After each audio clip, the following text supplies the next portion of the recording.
पास Chhattisgarh high court का एक फैसला है और ये किसी कहानी जैसी लगती है। इसमें ड्रामा है, कंफ्यूजन है और कानून की एक ऐसी बारीक लकीर है जिसने सब कुछ बदल दिया। बिल्कुल। ये मामला है वासुदेव गौंड बनान छत्तीसगढ़ राज्य का। हमारा स्रोत है 16 फरवरी 2026 का एक अदालती फैसला, और हमारे आज की पड़ताल का मकसद इस फैसले के पन्नों को पलटकर ये समझना है कि कैसे एक निचली अदालत का दिया हुआ बलात्कार का फैसला हाईकोर्ट में बलात्कार के प्रयास में बदल गया।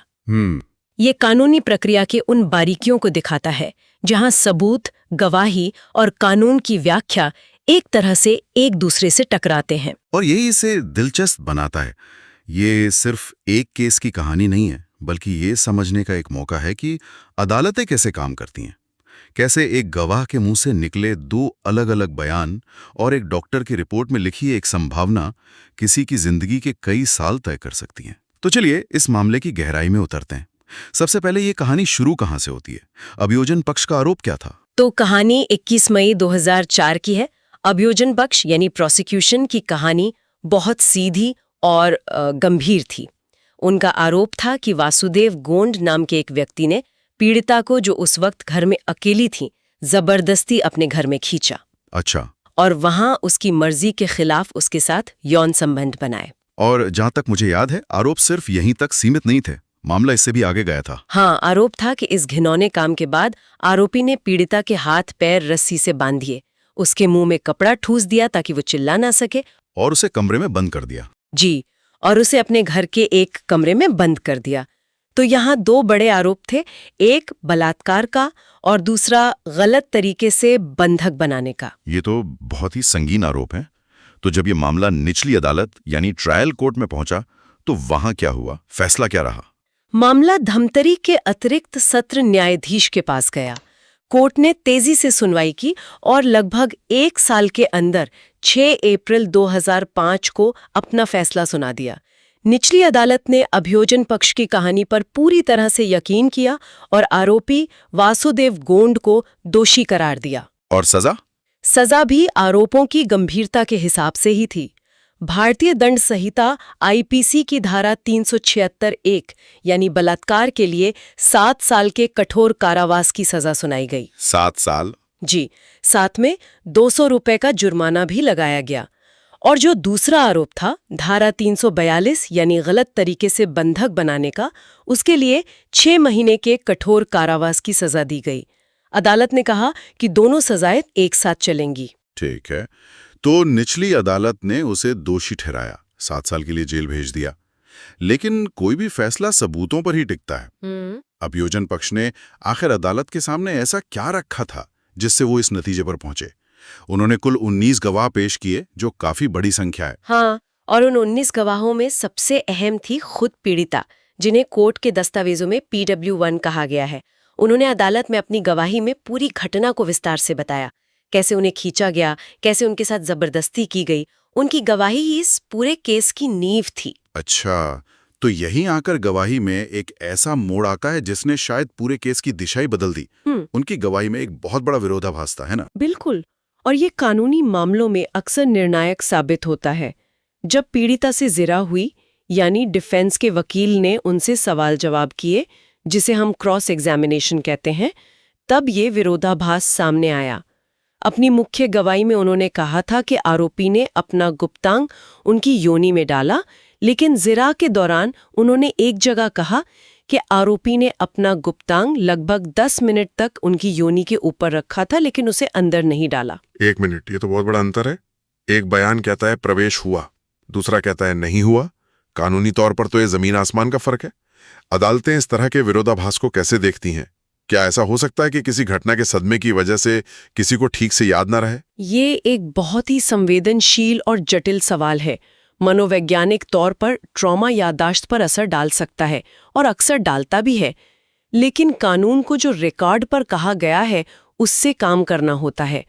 अदालत के लिए एक ही गवाह के 2 अलग-अलग बयान केस में एक उचित संदेह यानी रीजनेबल डाउट पैदा कर देते हैं। बचाव पक्ष के लिए ये एक बहुत बड़ा हथियार बन जाता है।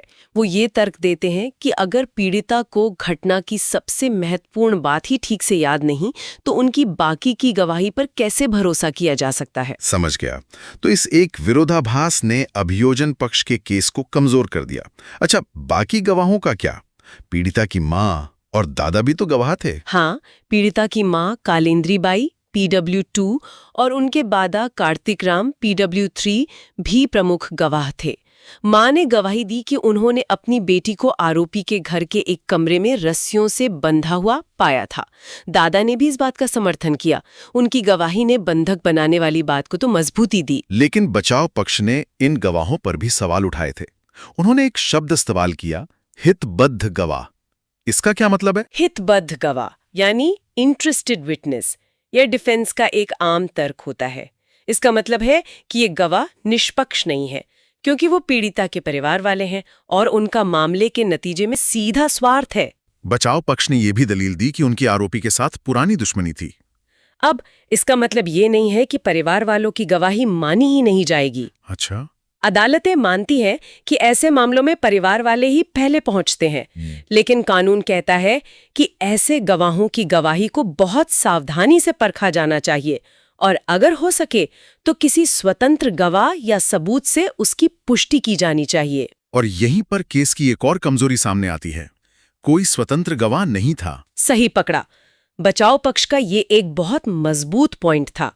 उन्होंने कहा कि ये घटना एक गांव में हुई जहां आसपास और भी घर है, लोग रहते हैं, लेकिन अभियोजन पक्ष ने एक भी ऐसे व्यक्ति को गवाह नहीं बनाया जिसका मामले से कोई सीधा संबंध ना हो।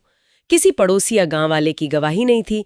इससे केस और संदिग्ध लगने लगता है। ठीक है, तो हमारे पास एक विरोधाभासी बयान है और सिर्फ परिवार के गवाह हैं। ऐसे में वैज्ञानिक सबूतों की भूमिका बहुत बढ़ जाती है। मेडिकल और फोरेंसिक रिपोर्ट ने क्या कहा? क्या विज्ञान ने इस गुत्थी को सुलझाया? विज्ञान ने कुछ जवाब दिए, लेकिन कुछ नए सवाल भी खड़े कर दिए। डॉक्टर आशा त्रिपाठी PW11 ने पीड़िता की जांच की। उनकी रिपोर्ट XP12 में 2 बातें बहुत महत्वपूर्ण थीं। पहली, उन्होंने लिखा कि पीड़िता का हाइमन नहीं फटा था। हाइमन नहीं फटा था? जी। दूसरी, उन्होंने बलात्कार के अपराध पर कोई निश्चित राय नहीं दी। उन्होंने लिखा कि आंशिक प्रवेश यानी पार्शियल पेनिट्रेशन की संभावना है। साथ ही उन्होंने ये भी पाया कि पीड़िता के गुप्तांगों में दर्द और लालिमा थी और वहां एक सफेद तरल पदार्थ भी मिला था। संभावना, ये शब्द बहुत मायने रखता है। डॉक्टर निश्चित नहीं थी। और फोरेंसिक साइंस लैब यानी FSL की रिपोर्ट का क्या? FSL report it's a P20 ने मामले को और पेचीदा बना दिया। रिपोर्ट ने पुष्टि की कि पीड़िता के अंतवस्त्र और जांच के लिए बनाए गए स्लाइड पर मानव शुक्राणु पाए गए थे। इतना ही नहीं, आरोपी से लिए गए स्लाइड पर भी शुक्राणु मिले। तो FSL रिपोर्ट ये तो साबित कर रही है कि यौन गतिविधि हुई थी और आरोपी उसमें शामिल था। लेकिन यहाँ एक बहुत बड़ा लेकिन है ना? बिल्कुल। और यही वो बारीकियां हैं जो एक केस का रुख तय करती हैं। FSL रिपोर्ट ये तो बता सकती है कि शुक्राणु मौजूद थे, लेकिन वो ये नहीं बता सकती कि प्रवेश हुआ था या नहीं। वो ये भी नहीं बता सकती कि यौन गतिविधि सहमति से हुई थी या जबरदस्ती। तो यहाँ विज्ञान आपको एक अहम सुराग देता है, लेकिन पूरी कहानी नहीं बताता। सही बात है। ये पुष्टि करता है कि दोनों के बीच शारीरिक संपर्क हुआ, लेकिन उस संपर्क की कानूनी प्रकृति क्या थी, ये सवाल अभी भी गवाही और बाकी सबूतों पर निर्भर करता है। तो निचली अदालत के फैसले के खिलाफ इन सभी दलीलों के साथ अपील दायर की गई। विरोधाभासी गवाही, हितबद्ध गवाह, स्वतंत्र गवाहों की कमी और अस्पष्ट मेडिकल रिपोर्ट। जब ये मामला उच्च न्यायालय पहुंचा तो उन्होंने इस पहेली को कैसे सुलझाना शुरू किया? उच्च न्यायालय ने एक बहुत ही व्यवस्थित तरीका अपनाया।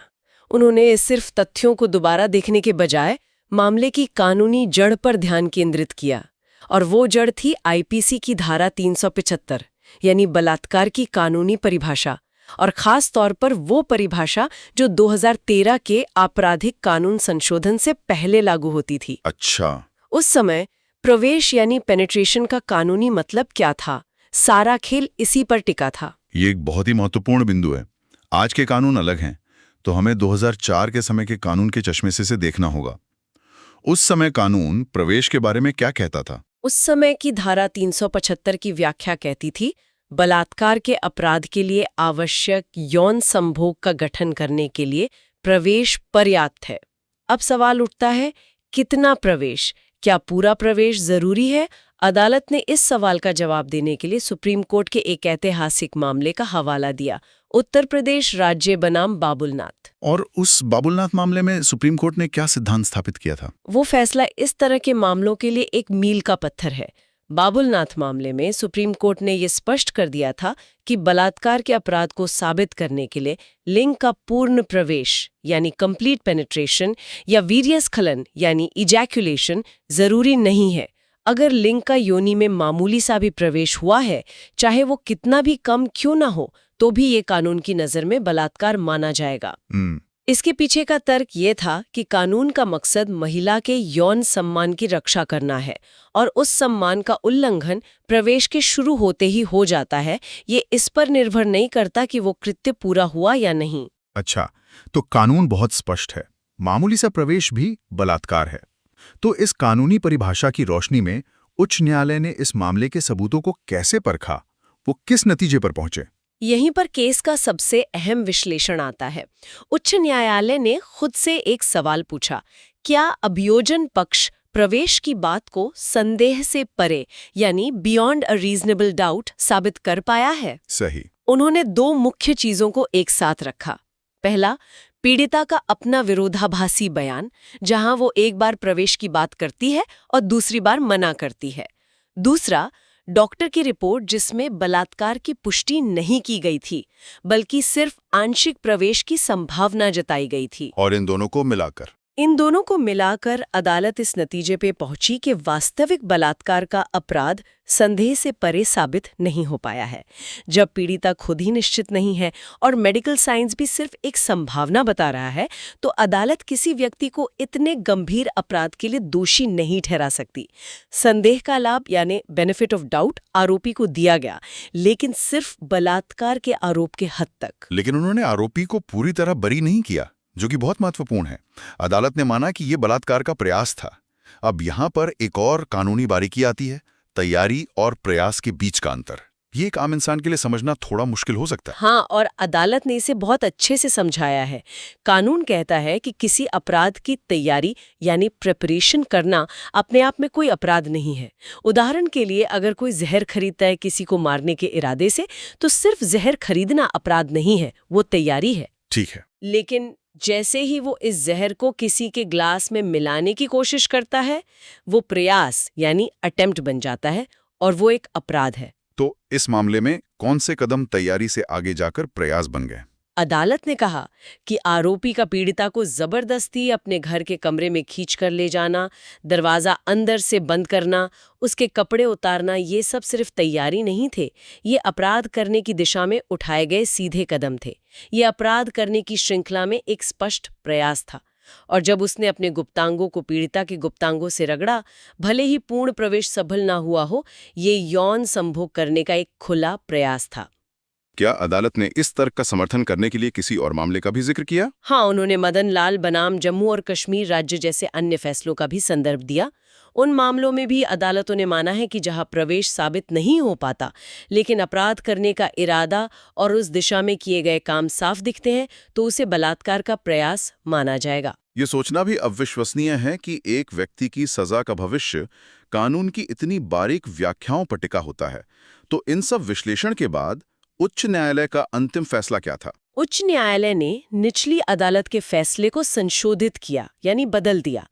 आरोपी के दोष सिद्धि को धारा 376(1) यानी बलात्कार से बदलकर आईपीसी की धारा 376(51) यानी बलात्कार का प्रयास के तहत कर दिया गया। और जो बंधक बनाने का आरोप था उसका क्या हुआ? धारा 342 के तहत गलत तरीके से बंधक बनाने की जो दोष सिद्धि थी, उसे बरकरार रखा गया है, क्योंकि पीड़िता की मां की गवाही और बाकी सबूतों से ये बात तो साफ तौर पर साबित हो रही थी कि उसे कमरे में बांधकर बंद किया गया था। तो जाहिर है कि जब मुख्य आरोप बदला तो सजा में भी भारी बदलाव आया होगा। बिल्कुल, सजा में भी बड़ा बदलाव किया गया है। बलात्कार के लिए दी गई 7 साल की सजा को घटाकर बलात्कार के प्रयास के लिए 3 साल 6 महीने के कठोर कारावास में बदल दिया गया। यानी सजा ठीक आधी हो गई। जी, बंधक बनाने की 6 महीने की सजा वैसी ही रही और दोनों को एक साथ चलना था। अदालत ने यह भी निर्देश दिया कि आरोपी ने अपील के दौरान जो समय पहले ही जेल में काट लिया है, उसे सजा में से कम कर दिया जाए और बाकी बची सजा काटने के लिए उसे आत्मसमर्पण करने को कहा गया। तो कुल मिलाकर ये मामला निचली अदालत में 7 साल की सजा के साथ एक बलात्कार की दोष सिद्धि से शुरू हुआ और उच्च न्यायालय में 3-3.5 साल की सजा के साथ बलात्कार के प्रयास की दोष सिद्धि पर समाप्त हुआ। ये सच में दिखाता है कि आपराधिक न्याय प्रणाली में संदेह से परे साबित करने का सिद्धांत कितना ज्यादा मायने रखता है। एकदम सही। इस मामले से सबसे बड़ी सीख यही मिलती है कि सबूतों की श्रृंखला में एक भी कमजोर कड़ी, जैसे कि गवाही में एक छोटा सा विरोधाभास, जब अस्पष्ट मेडिकल सबूतों के साथ मिल जाती है तो पूरे मामले के नतीजे को पलट सकती है। ये न्याय की प्रक्रिया की जटिलता और जजों की उस जिम्मेदारी को दिखाता है जहां उन्हें सिर्फ कहानी नहीं सुननी होती, बल्कि हर तथ्य को कानून की परिभाषाओं और पुराने फैसलों की कसौटी पर बहुत सावधानी से कसना होता है। एक आखिरी विचार जो मेरे मन में आ रहा है, ये पूरा निर्णय, हर दलील और अंतिम फैसला इस बात पर टिका है कि 2013 से पहले प्रवेश की कानूनी परिभाषा क्या थी। ये सब उस पुराने कानून के तहत हुआ। ये मुझे सोचने पे मजबूर करता है, अगर आज इसी तरह के तथ्य, इसी तरह के सबूत और इसी तरह की गवाही वाली घटना होती तो उसका नतीजा क्या होता। आज जब बलात्कार से जुड़े कानून ज्यादा व्यापक हो गए हैं, उनकी परिभाषा बदल गई है और फोरेंसिक विज्ञान भी कहीं ज्यादा उन्नत हो गया है, तो क्या फैसला यही होता या कुछ और? ये एक ऐसा सवाल है जिसका जवाब शायद हमें किसी और मामले में मिलेगा।